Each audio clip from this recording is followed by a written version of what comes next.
Oh, hey folks, just petting Pinky right here. How you doing? So, You know the cat's cooler than you? well, you know what? Here's a little news for you. A lot of things are cooler than me. So, Oh, sorry. let's talk about the history of Wasteland TV a little bit. Okay, Because we have never done a series about the history of Wasteland TV and its people. that's true. Will we set this on Wasteland TV 2 or Wastedmodesto, would you want? As the producer. Well, I want to say I want to say Wasteland TV, but Wasteland TV 2 tends to be a little bit more, I don't want to say credible. Everyone get away with a little bit more of what they've done to each other. Yeah, that's true. Like Saturday Night Live versus Saturday morning cartoons. True. That's where Wasteland TV, Wastedmodesto seems more of this kind of, just kind of more naughty stuff. So, like, what inspired you to do Wasteland TV? Well, a lot of things. One thing was I was interested in film. I remember when Pornography.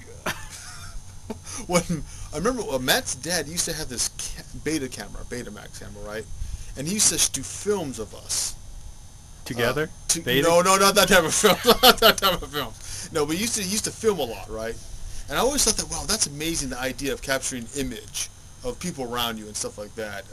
And of course, I'm going to embarrass Matt here. He filmed us actually playing this gangster film, of course, typical, kids. Did he ever show you the stop motion film that I showed him how to do stop motion with wrestling figures? Yes, he did. That's pretty awesome. I wish we had that to show people. Yes, he did show me that before, actually. And then Matt used to do this thing called Matt's World. But anyway. What was Matt's World about? Go on. It basically goes, Matt's was basically Wayne's World but with Matt. Matt's World. Is it because you orbited him? No, it was a show about Matt, him talking about how much he likes stuff and hates stuff, stuff like that. So basically it was what he was doing on Mad Dog TV. Yeah, stuff like that. And then, of course, Did he sit there and cuss like, fuck, hell, this has big tits, go watch it?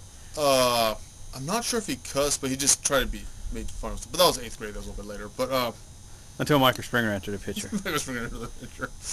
And, anyway, that's a totally different story. Actually, so that was your inspiration, is Matt TV? No, not Matt TV. Matt's dad's camera was one of them. But what I'm saying is the camera and then Matt's TV, because you remember you were behind the camera, he's in the front of the TV. Well, yeah, the thing he just basically filmed himself. That wasn't... Oh, he had a tripod? Yeah, he had a tripod and stuff like that. It's a beta camera, so it's a beta. And so it's hooked up to the... VCR? Yeah, the beta, but yeah, VCR basically hooked up to the television, so you couldn't really do anything much with it. You just kind of put it on top of... Or you could, like, just drag it around or whatever. Stuff like that. That was one of the influences. I always was into film and stuff like that. I always thought that the whole idea of making movies and, I watched a lot of television and stuff like that. It was interesting. And also when I was younger, I would pretend I would make movies with my G.I. Joes and stuff like that. And I would always have like casts and stuff like that. And I would pretend that I was making movies with that stuff. So, and my G.I. Joes, I would mix them up with my Star Wars toys and mix them up with, of course, So, do you still have any examples of that? Or can you do us an example of that on a future clip? Yeah, I could actually. Because you own a camera now. Yeah, I own. I don't know how much dust is on it. That's too bad, cameras like that. So, but yeah, I could. I'd be curious to see it because you have a pile of black men I got you for the flea market, and you can reenact what you used to do that inspired you to do it as an imaginary thing to show people. True. What leads into it, because even a 10-year-old's imagination is crushed as it progresses through school. Oh, especially through high school, they kind of like have this thing like, no, you must be obedient, little worker. Stop. Don't think for yourself. Do what we tell you to do. And then Matt goes, stop. Don't think for yourself, Mike. Well, yeah, Matt. I never saw Matt at high school. He missed like half. I know. He was supposedly at home sick. Yes, he got. And he was actually at the shop playing cards or just partying. Well, to be honest with you, I did that junior high school. I was gone a lot. So, and Matt used to go to school. Then high school, he did the he wouldn't go, and then I would go like every day. So stuff like that weird. Anyway. Well, technically, it wasn't until college is where it sparks your interest in stuff. True. Yeah, that's very true. So, who were your influences in college that actually reignited your imagination to do, like maybe Wasteland TV, your art? Yeah, that's a good question. Because looking at the original episodes, it wasn't Mike, Matt, and Anthony that really influenced you to do anything. You just kind of held the camera like a trained monkey. Yeah, that's sort of that. So,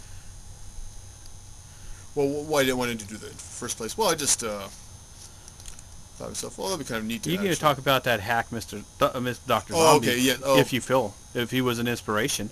Well, I would watch this, public access sometimes because we didn't have cable, so I would watch Channel I, which is Channel International, and then of course public access, and they would have TV shows there, including Dr. Zombie.